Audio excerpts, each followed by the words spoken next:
시편 39편입니다. 다윗의 인도자를 따라 여두둔 형식으로 부르는 노래. 내가 말하기를 나의 행위를 조심하여 내 혀로 범죄하지 아니하리니 악인이 내 앞에 있을 때에 내가 내 입에 재갈을 먹이리라 하였도다. 내가 잠잠하여 선한 말도 하지 아니하니 나의 근심이 더 심하도다. 내 마음이 내 속에서 뜨거워서 작은 소리로 읊조릴 때에 불이 붙으니 나의 혀로 말하기를 여호와여 나의 종말과 연한이 언제까지인지 알게 하사 내가 나의 연약함을 알게 하소서. 주께서 나의 날을 한 뼘 길이만큼 되게 하심에 나의 일생이 주 앞에는 없는 것 같사오니 사람이 그가 든든히 서 있는 때에도 진실로 모두가 허사뿐이니이다. 셀라. 진실로 각 사람은 그림자같이 다니고 헛된 일로 소란하며 재물을 쌓아나 누가 거둘는지 알지 못하나이다. 주여 이제 내가 무엇을 바라리요? 나의 소망은 주께 있나이다. 나의 모든 죄에서 건지시며 우매한 자에게서 욕을 당하지 아니하게 하소서. 내가 잠잠하고 입을 열지 아니함은 주께서 이를 행하신 까닭이니이다.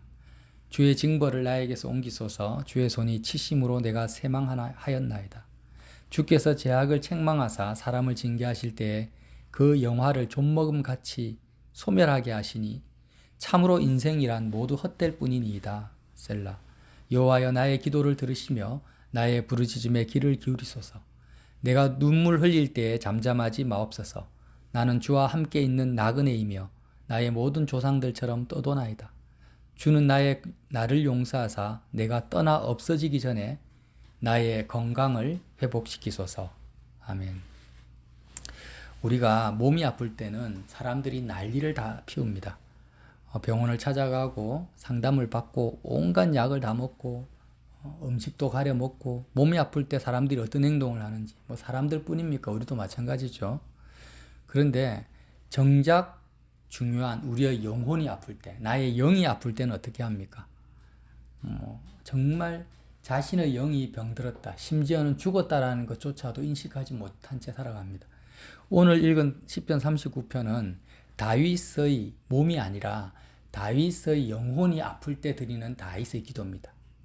그러니까 영의 건강, 영적 건강이 악화되었을 때, 병들었을 때 어떤 기도를 우리는 드려야 될까요? 오늘 39편을 통해서 보자는 거죠.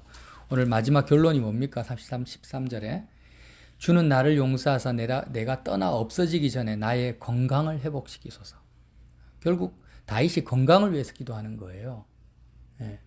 거듭나지 못한 사람들은 어차피 죽어 있는 상태이기 때문에 자기 신의 영이 아픈지 안 아픈지도 모르죠. 아프다라는 것은 뭐예요? 영이 살아있을 때만 가능한 거예요. 우리 육체가 죽어버리면 아프다라는 개념 자체가 없어집니다. 그래서 오늘 이 말씀도 거듭난 사람들에게만 해당되는 말씀입니다.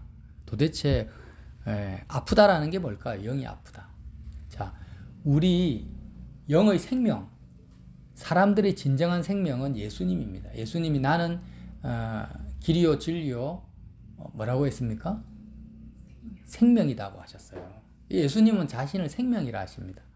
그래서 예수님을 생명으로 영접한 사람들, 그러면 건강이 안 좋다라는 건 뭘 말합니까? 생명 대신 예수님과의 간격이 멀어지고 생명, 예수님이 나의 마음에서 존재감이 점점 사라질 때 그게 건강이 악화된다, 나쁘다라는 거예요. 그래서 다윗은 지금 어떤 상태냐면 주님이, 생명 대신 주님이 잘 느껴지지 않고 체감되지 않는데, 구체적으로 말하면 생명이라는 것은 내가 생각하고 말하고 움직이는 것. 그러니까 건강이 악화된 사람은 어떻습니까? 운동을 할 수 없죠. 일을 할 수가 없어요. 사람들을 찾아가거나 만나거나 대화하거나 어떤 노동 이런 것을 전혀 할 수 없습니다. 왜? 그런 에너지가 없어요. 그러니까 생명이 넘치는 사람은 열심히 일하고 말하고 행동하고 사회활동을 적극적으로 하게 됩니다. 그러면 다윗 입장에서 건강이 악화됐다라는 것은, 생명력이 없어졌다라는 것은 말하거나 행동하는 것이 이제 거의 불가능하게 됐다라는 거예요. 그러면 다윗이 바보입니까? 이 도대체 무슨 말일까요? 생명 대신 예수님이 나를 통해서 사셔야 되는데, 예수님이 나를 통해서 말씀하시고 행동하시고 예수님의 뜻을 나에게 전달하시고 예수님이 원하시는 은행심사를 내가 해야 되는데, 그렇게 하지 못하게 됐다라는 거예요. 그게 뭡니까? 건강이 악화됐다라는 거예요. 여러분, 이 개념이 이해가 되십니까? 갈라디아서 2장 6절에 그런즉 이제 내가 사는 것이 아니라 내 안에 그리스도께서 사시는 겁니다.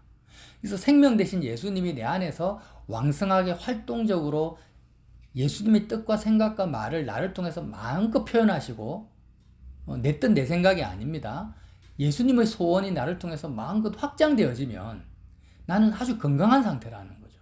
그게 살아있는 상태고 생명이 약동하는 상태인데 내 안에 예수님이 사시지 못하고 내가 사는 거예요. 그냥 내 생각, 내 뜻, 내 소원만 가득 찬 것입니다. 내가 원하는 것, 내가 먹고 싶은 것, 내가 가고 싶은 이런 것은 사는 게 아니라는 거예요. 아멘. 생명이 없는 것이고 마치 좀비처럼 죽은 자의 행실이라는 것입니다. 그래서 이렇게 예수님이 나를 통해서 사시지 못할 때는 우리는 어떻게 해야 되는가?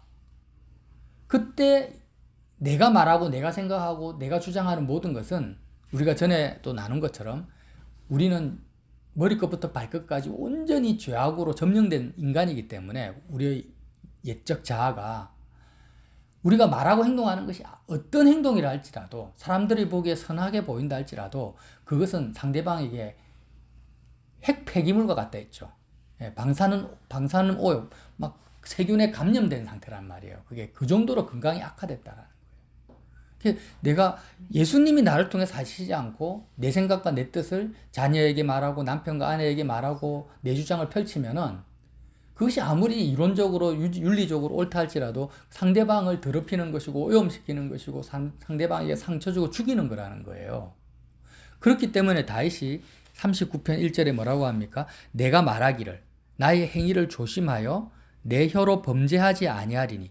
왜 그래요? 자기 건강이 악화됐거든요.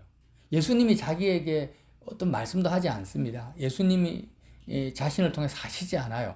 그러니까 이때 영적 건강이 악화됐을 때 다시 말합니다. 스스로에게 결심하는 거예요. 내가 말하기를 나의 행위를 조심하겠다. 지금 이 상태에서는 내가 어떤 행위를 해도 사람들에게 해를 끼치고 상처 주고 문제를 더 증가시키는 일이기 때문에 나의 행위를 조심하여 특별히 내 혀로 범죄하지 않겠다. 특히 말로서는 내가 한마디도 말하면 안 되겠구나. 말로 혀로 범죄하지 아니하리니 악인이 내 앞에 있을 때에 내가 내 입에 재갈을 먹이리라 하였도다. 차라리 의인, 주님과 가까이 있는 사람은 내가 말을 실수하고 잘못 말해도 그가 이해하고 포용하고 그거를 스펀지처럼 이렇게 영적으로 문제를 더 키우지 않고 이렇게 포용할 수는 있지만 악인이라는 것은 전혀 예수님과의 교통이 없는 사람들이죠. 이런 사람들 앞에서 내가 육적인 말을 하게 되면은 그냥 불난 집에 기름 붓듯이 정말 더 큰 사단이 일어난단 말이에요. 그래서 내가 내 입에 재갈을 먹이리라. 특별히 언제요? 악인이 내 앞에 있을 때는 입에 재갈을 한마디도 하면 안 되겠다. 정말 극도로 조심해야 되겠다라는 것입니다. 이게 이해가 되십니까? 되시죠? 그래서 내가 잠잠하여 선한 말도 하지 아니하니 나의 근심이 더 심하도다. 그러니까 선한 말, 이건 꼭 해야 되는데 저 사람이 잘못하고 있는데 이거는 꼭 가르쳐줘야 되는데 알려줘야 되는데 이런 말들도 할 수가 없는 거예요. 왜요? 내가 하면 안 되니까. 내가 하면 다 독이 되니까. 이렇게 하지 아니하니 이제 다윗은 어떻게 해요? 점점 근심이 더 심해질 수밖에 없죠. 더 스트레스가 쌓이는 거예요. 그래서 3절에 내 마음이 내 속에서 뜨거워서 작은 소리로 뜨겁다라는 것. 정말 주님이 나를 통해 사셔야 되는데 지금 이 순간 내가 지금 말을 하면 안 되는데 막 이런 싸움들 있잖아요. 이게 막 불타듯이 막 치열하게 일어나는 거예요. 그래서 내 마음이 내 속에서 뜨거워가지고 이런 영적 전쟁이 일어나서 내 입에 재갈을 꽉 물리고 정말 내가 십자가에서 온전히 죽기 전까지는 한마디도 하면 안 된다라는 이런 영적 싸움이 너무너무 뜨거워지는 거예요. 그래서 작은 소리로 읊조릴 때 불이 붙으니 작은 소리로 읊조립니다. 사람에게는 말을 못하고 읊조린다라는 것은 하나님 앞에 마음속으로 기도하는 거예요. 불이 붙은 마음으로 기도합니다. 나의 혀로 말하기를 4절에 여호와여 나의 종말과 연한이 언제까지인지 알게 하사 내가 나의 연약함을 알게 하소서. 이 무슨 말입니까? 자, 우리도 이렇게 다윗처럼 기도를 해야 됩니다. 우리의 영이 아플 때, 영이 병들었을 때 4절 어떻게 기도하라고요? 여호와여 나의 종말과 연한이 언제까지인지 알게 하사 내가 나의 연약함을 알게 하다. 종말과 연한이라는 것은요, 내가 죽는 날을 말하죠. 내가 얼만큼 이 땅에서 살아갈지를, 또 내가 죽는 날짜가 몇 월 며칠인지를 알게 해달라는 뜻이 아닙니다. 그런 뜻이 아니고, 종말과 연한이 언제까지인지 알게 해달라는 것은 내 인생이 얼마나 헛된지, 내 안에 예수님이 사시는 것이 아니라 예수님과 상관없이 내가 말하고 행동하는 나의 인생이 얼마나 가치 없고 의미 없는지를 알게 해달라는 거예요. 예. 지금 나는 악인이 내 앞에 있습니다. 정말 이 말을 안 하면 뭐 안 되겠어요. 그가 온갖 짓을 내 앞에 다 하는데, 근데 말을 하면 안 되는데 하고 싶은 욕망이 막 불타오릅니다. 내 마음이 뜨겁습니다. 그럴 때 어떻게 해야 됩니까? 예수님이 나를 통해서 말씀하지 않고 내가 막 말하고 행동하는 것이 얼마나 헛되고 무가치하고 무익한지를 알게 해달라는, 그 말이 나의 종말과 연한이 언제까지인지 알게 해서 나의 연약함을 알게 해달라는 거예요. 5절에 주께서 나의 날을 한 뼘 길이만큼 되게 하심에 나의 일생이 주 앞에는 없는 것 같사오니 사람은 그가 든든히 서 있는 때에도 진실로 모두가 허사뿐이니이다. 그러니까 참 이게 정말 놀라운 거예요. 예. 자, 주께서 나의 날을 어떻다고 한 뼘, 손을 한번 보세요. 한 뼘이 얼마나 짧습니까? 이 한 뼘 길이밖에 안 돼요. 우리 인생이. 예? 어디서요? 주 앞에서. 나의 일생이 주 앞에는 없는 것 같다라는 거예요. 나의 일생이 주 앞에 없는 것 같다라는 이것이 참 놀라운 고백인데요. 한번 6절 계속 읽어볼게요. 진실로 각 사람은 그림자같이 다니고 헛된 일로 손안하며 재물을 쌓아나 누가 거둘는지 알지 못하나이다. 주여 이제 내가 무엇을 바라리오 나의 소망은 주께 있나이다. 자, 9절 내가 잠잠하고 입을 열지 아니하면, 그 악인 앞에서 재갈을 물리고 자기 뜻과 자기 소원을 말하지 않는 거죠. 이렇게 잠잠하고 입을 열지 아니하는 그 이유는 뭐냐? 주께서 이를 행하신 까닭이니이다. 주님이 뭘 행하셨어요? 4절에서 6절까지의 말씀을 다윗에게 행하신 거예요. 놀라운 역사를 행하신 거예요. 4절에서 6절까지의 눈에는 보이지 않지만 다윗의 마음속에서 이루신 그 놀라운 주님의 그 역사로 말미암아서 다윗이 잠잠하고 입을 열지 않는다라는 거예요. 4절에서 6절 말씀이 뭐예요? 나의 일생이 주 앞에는 없는 것 같다라는 거예요. 이 설명을 좀 해드릴게요. 요즘에 제가 잠깐 한국 드라마를 서치하다가 Again My Life라는 드라마가 있더라고요. 제가 다 보진 않았어요. 그 뜻이 뭐예요? 나의 삶을 다시 산다라는 거예요. 대충 스토리가 주인공이 어릴 때부터 불안한 환경 속에서 아주 고생하면서 자수성가를 했는데 원수에게, 아주 악인에게 억울하게 죽음을 당해버린 거예요. 인생이 꽃피기도 전에. 그런데 죽으면 끝인데 신기하게 드라마니까 웹툰을 원작으로 했더라고요. 이게 만화죠, 만화. 주인공이요, 아주 다시 어린 시절로 회귀해버렸어요. 죽으면 끝인데 고등학생으로 다시 태어난 거예요. 그러니까 이제 두 번째 인생을 살게 된 거예요. 그래서 자기가 과거에 실수했던 것, 잘못했던 것들을 다 아니까 완벽하게 그것을 다 극복하고 뭐 대충 나중에 원수도 갖고 성공한다 이런 뜻이겠죠. 그러면 우리 사람마다 그런 생각을 한 번쯤은 하잖아요. 인생을 많이 사신 분들은, 야, 내가 다시 한번 인생을 산다면, 다시 내가 그때로 돌아간다면 내가 과거에 했던 이런 잘못들, 실수들, 이런 것들은 전부 다 이제는 다 회피하고 무마시키고 더 멋진 인생을 살 수 있지 않을까. 그렇지 않습니까? 모든 시세를 다 아니까 뭐 주식 투자해도 대박 날 것이고, 뭐 경제적, 정치적 흐름을 아니까 뭘 해도, 사업을 해도 성공할 거 아니에요. 그러니까 그런 인생의 그런 Again My Life와 같은 욕망들, 소원들이 사람들마다 다 있는 거예요. 그러니까 불교에서는 뭐 윤회설까지 주장을 하고 있잖아요. 만화가 사람들에게 계속 인기가 있는 이유는 내 마음속에 있는 인생의 욕망을 그대로 만화로 다 표현을 했기 때문에 대리만족을 한다나 드라마나 만화나 영화가. 그럼 어게인 마이 라이프를 여러분에게 다 주어졌다고 생각해요. 하나님 실제로 주셨다고 생각해 보세요. 그러면 내가 꿈꾸는 나의 인생, 내가 꿈꾸는 나의 인생의 최고의 아름답고 원더풀하고 성공적인 삶을 내가 산다고 생각해 보세요. 지금 내가 원하는 소원들이 다 이루어졌어. 그리고 모든 것이 다 해피, 원더풀해. 그 일생을 내가 산다 할지라도, 다윗의 고백입니다. 그런 실수 없고 허물 없고 정말 최고의 내가 상상하는 그 일생을 산다 할지라도 그 일생의 가치와 내가 만난 예수님의 가치를 비교해 보니까 마치 내 일생은 그 가치의 무게가 없는 것 같다라는 거예요. 그 말씀이 뭐예요? 나의 일생이 주 앞에는 없는 것 같다라는 거예요.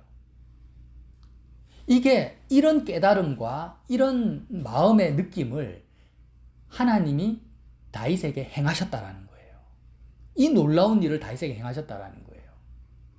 그러니까 우리가 십자가에서 예수님과 함께 죽는다 할 때 세상을 탈출하는 건데 단지 어떤 어려운 문제나 상황에서 벗어나기 위해서 지금 내가 현실이 너무 어려워.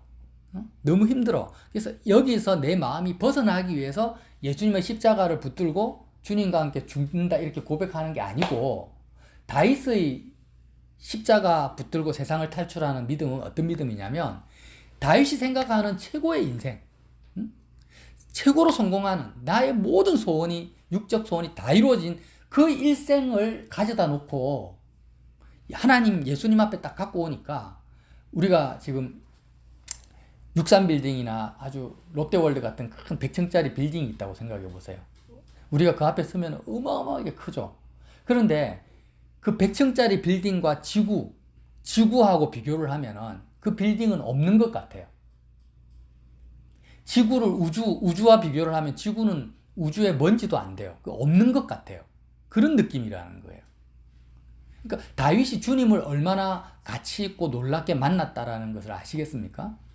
주님이 그런 일을 다윗에게 행하셨다라는 거예요. 내가 만난 예수님, 내가 경험한 예수님은 창조주시고 영원하시며 단지 지식적으로 이론적으로만 아는 것이 아니라 그만큼 나의 보화로 예수님이 발견되어진 거예요. 지금 내가 아무리 거지 나사로처럼 가난하게 산다 할지라도 거지 나사로 같은 가난한 괴로운 삶에서 탈출하기 위해서 예수님을 붙드는 게 아닙니다. 아멘. 부자와 같이 아니면 솔로몬과 같이 그런 삶을 나에게 다 가져다 줘도 내가 만난 예수님과 비교해 보면 그런 성공적인 인생이 없는 것 같은 느낌이 든다는 거예요. 아무 의미가 없는 거예요. 그 정도로 예수님은 나에게 의미 있고 가치 있고 나의 생명이 되신다라는 거예요. 이런 예수님을 만나게 해주셨으니 여호와 하나님의 이름이 다윗 속에 거룩함을 받고 있으니 다윗이 어떻게 합니까? 내가 잠잠하고 입을 열지 아니하면 예수님이 나를 통해 이런 가치 있는 생명 되신 예수님이 나를 통해 살기 전까지는 내가 입을 열지 않겠다라는 것입니다. 왜 이런 일을 합니까? 왜 이렇게 다윗의 삶이 변화되었습니까? 주께서 이를 행하신 까닭이라는 거예요. 그래서 10절 보면 주의 징벌을 나에게서 옮기소서 주의 손이 치심으로 내가 새망하였나이다. 그래서 주님의 징벌이라는 것은 딴 것이 아니라 뭐 다윗을 블레셋에게 패배하게 한다든지 뭐 왕위에서 다윗을 낙위시킨다 이런 것이 아니고요. 예수님이 잠잠하고 말을 하지 않는 거예요. 이게 주님의 손이 다윗을 치는 거예요. 그러니까 예수님이 다윗을 통해 살지 않는 것 자체가 뭐냐면 주의 손이 다윗을 치고 다윗이 쇠망하는 겁니다. 생명을 잃어버린다라는 거예요. 11절 주께서 죄악을 책망하사 사람을 징계하실 때 그 영화를 좀먹은 같이 소멸하게 하시니 참으로 인생이란 모두 헛될 뿐이니이다. 셀라.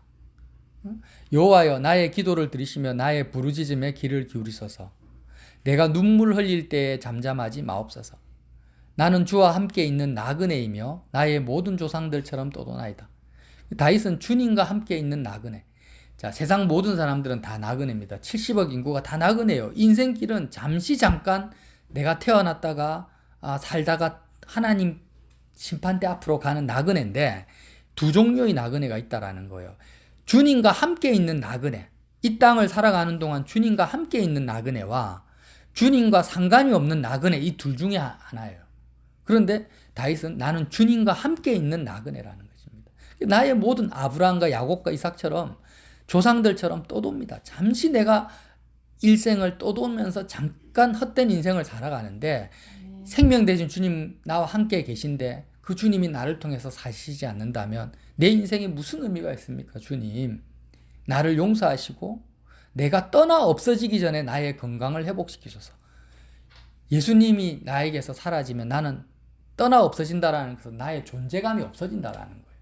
다윗은 왕인데도 불구하고 자신의 존재감을 못 느껴요. 아무리 백성들이 사울은 천천히요 다윗은 만만이다 해도 다윗의 마음속에 이런 생명 대신 예수님이 예수님의 존재감이 없어지면 다윗은 자기 자신의 존재감도 없어지는 거예요.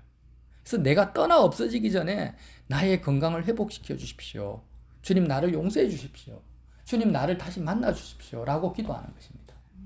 여러분 살아있는 사람은 이렇게 다윗처럼 기도할 수 있어야 됩니다. 내가 영이 살아있다면 다윗처럼 기도할 수 있어야 된다는 거예요. 그리고 이렇게 기도하는 것이 뭐예요? 이렇게 다윗처럼 기도하는 것이 살아있다라는 증거라는 것입니다. 근데 끊임없이 나는 주님 내가 이 세상에서 뭐 아이돌이 되고 싶어요. 재벌이 되고 싶어요. 나는 큰 목회를 하고 싶어요. 나는 뭐 사업을 성공시키고 싶어요. 이런 소원들만 가득 차고 그냥 예수님께 내 소원만 아려고 산다면 그는 완전히 죽어있는 사람이죠. 복음을 아예 모르는 사람이죠. 근데 그런 모든 것이 헛되구나. 가치가 없구나. 그걸 다 이룬다 한들 인생은 나그네구나. 내가 건강한다 한들 얼마나 건강할 것이며 산다고 한들 며칠을 살 거냐. 결국에는 다 죽을 건데 나그네 인생이네. 라고 조금 깨달았어요. 그러면은 뭐예요? 조금 영이 이제 살아나는 쪽으로 이제 방향을 튼 거예요. 그런데 아직도 나는 내 마음속에 이것도 하고 싶다 저것도 하고 싶다 이런 마음들이 막 용서섬치고 있어요. 그럼 뭐예요? 아직까지 나는 건강을 회복하지 못한다. 아직 건강이 회복이 안 된 거예요 지금. 그래서 우리가요 오늘 말씀을 제가 정리하겠습니다. 우리의 육신이 아픈 것보다도 육신이 병들어 죽는 것보다도 1000배 만배 더 심각하게 이거는 의료보험도 안 됩니다. 의료보험도 안 되고 의사도 없어요.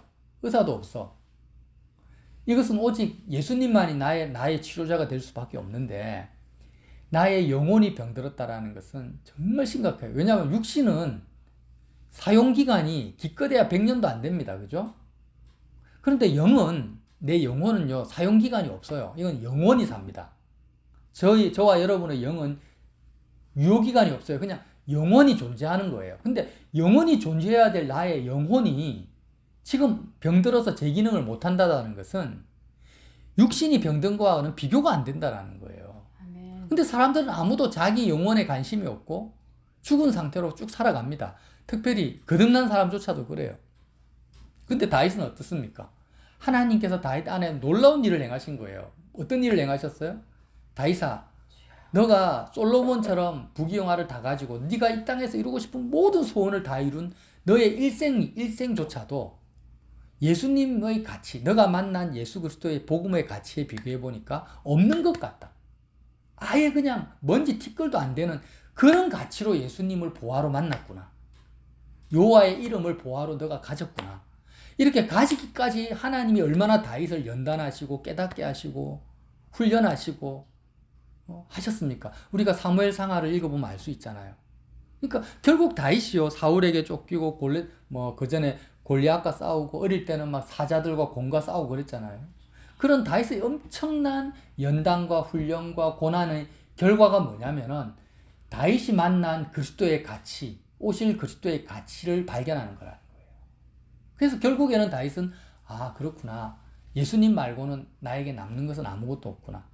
주님이 나를 통해서 사시는 삶이 아니라면 내가 왕이 되든 황제가 되든 뭐 부자가 되든 아무 의미가 없구나.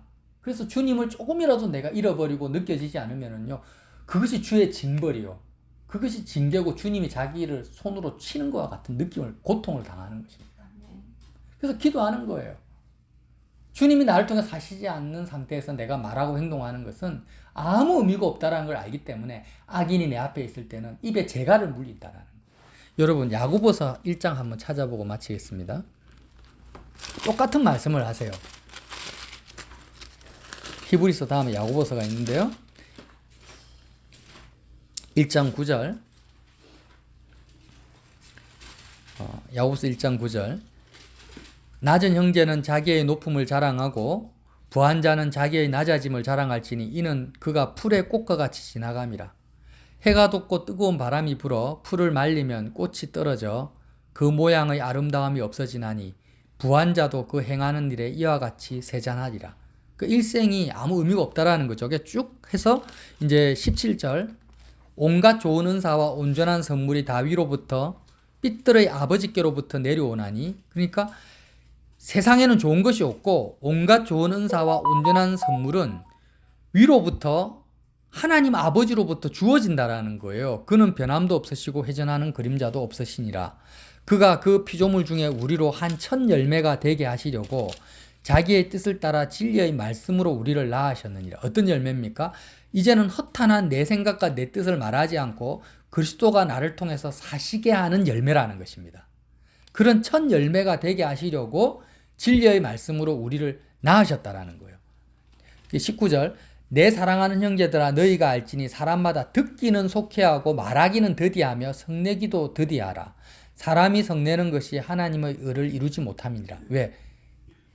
자꾸 내가 예수님이 나를 통해 사시지 않는데 내가 말하고 행동하는 것이 특별히 썩내고 막 흥분하고 악인들 앞에 악인은 나를 열받게 만들죠.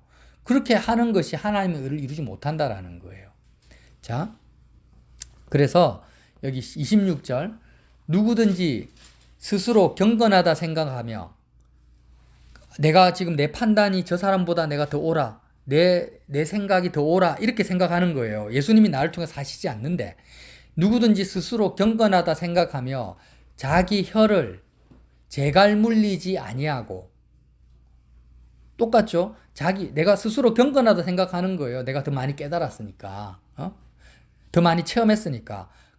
예수님이 나를 통해 사시지 않는데 그렇게 생각하고 자기 혀를 재갈 물리지 아니하고 자기 마음을 속이면 이 사람의 경건은 헛것이라는 거예요. 헛것이다. 하나님 앞에, 아버지 앞에서 정결하고 더러움이 없는 경건은 뭐냐? 말이 아니고 곧 고아와 가부를 그 환난 중에 돌보고 또 자기를 지켜 새 속에 물들지 아니하는 것이라. 고아와 가부를 환난 중에 돌보는 사람은 스님들도 하는데요. 그럼 스님들이 경건합니까? 그 말이 아니죠. 고아와 가부라는 것은 영적인 의미로는 뭐냐면 육적으로도 똑같은 내용이지만 예수님을 잃어버린 사람, 하나님 아버지를 잃어버린 사람이 고아고 신랑 되신 예수님을 잃어버린 사람이 과부입니다. 예? 내가 결혼을 하고 남자라 할지라도 예수님을 내가 잃어버리면 나는 과부가 되는 것이고 아버지를 잃어버리면 고아가 되는 거예요. 그러니까 고아와 가부를 돌아본다는 것은 나는 고아와 가부가 아니라는 거예요. 예수님의 신부고 하나님 아버지의 자녀라는 겁니다. 이런 자녀의 상태에서 내 속에 그리스도께서 나를 통해서 고아와 가부를 돌아보게, 나를 통해서 그 신랑 되신 예수님을 만나 주시고 나를 통해서 하나님 아버지를 만나게 하신 그 사람의 경건이 뭐냐? 진짜 경건이라는 거예요. 결국 나의 행위를 말하는 것이 아니라 그리스도가 나를 통해 사시는 걸 말하는 거죠, 지금. 네. 자, 제가 조금 장황하게 쭉 설명을 했지만 여러분 무슨 말씀인지 다 이해했을 거라고 믿어요. 그래서 시편 39편 말씀을 다시 한번 잘 묵상해 보십시오. 다윗이 어떤 마음으로 사는가? 다윗 속에 있는 치열한 영적 전쟁을 발견할 수 있는 거예요. 왕이면은 얼마나 말해야 될 순간이 많고 행동하고 판단해야 될 게 얼마나 많습니까? 그러나 다윗은 예수님을 내가 소유하지 못한 상태에서는 입에 재갈을 물려버리고 아무것도 하지 않는 거예요. 악인이 내 앞에 나타나서 춤을 춰도 나는 죽은 자로 주님만을 구하고 있는 것이에요. 목마른 사슴이 신음물을 찾듯이 그렇게. 그러면서 기도합니다. 주님 나를 용서하사 내가 떠나 없어지기 전에 어떻게 하라고요? 나의 건강을 회복시키소서. 이렇게 기도하는 것입니다. 저와 여러분의 영혼이 아플 때, 영이 병들었을 때, 주님이 나를 통해 살지 않을 때 이렇게 다윗처럼 하나님 내 속에 일을 역사를 나타내 주십시오. 다윗이 만난 예수님을 나도 만나게 해주십시오. 다윗이 발견한 여호와의 이름의 가치를 나도 그 여호와의 이름의 가치를 알게 해주십시오. 주님 나에게 행해 주십시오. 주께서 나에게 행하신 까닭이니이다. 그런 변화가 내 속에 일어나게 해주십시오. 이렇게 기도하시기를 정말 바랍니다. 제가 잠시 기도하겠습니다. 하나님 아버지 감사합니다.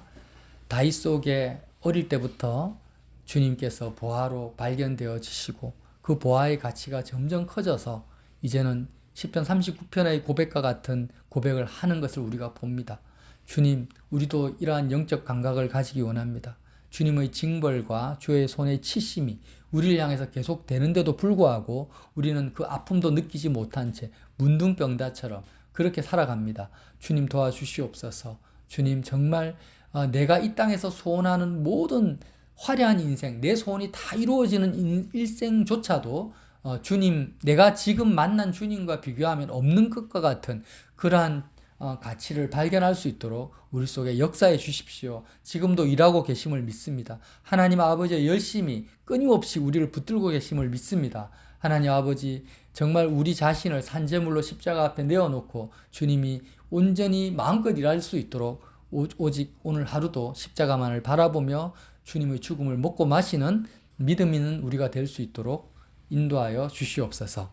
예수님 이름으로 기도드립니다. 아멘.